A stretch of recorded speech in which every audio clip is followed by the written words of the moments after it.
রাতের বেলা সে মোবাইল দেখতেছে, মোবাইলের মধ্যে সে একটু খারাপ দৃশ্য দেখাচ্ছিল। এমন সময় মেয়ে গিয়ে ঘরে ঢুকলো।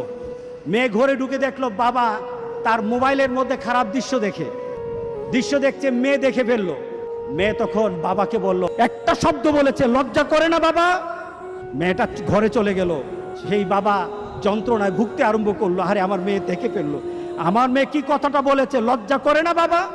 সে লোকটা অফিসে চলে গেল, অফিস করতেছে, কিন্তু আর ভালো লাগে না। মেয়েটা কি বলেছে, লজ্জা লাগে না বাবা?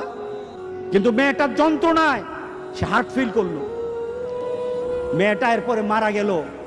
বাবা যখন বাড়িতে ফিরে আসলো, বাবার মাথাটা নোয়া, লজ্জিত একটা মুখ। এখনই আমার মেয়ের সাথে দেখা হলে আমার কানে বাজতেছে, আমার মেয়ে আমাকে বলেছে, লজ্জা লাগে না বাবা? আমি কিভাবে আমার মেয়ের সামনে যাব? এই চিন্তা যখন করতেছে,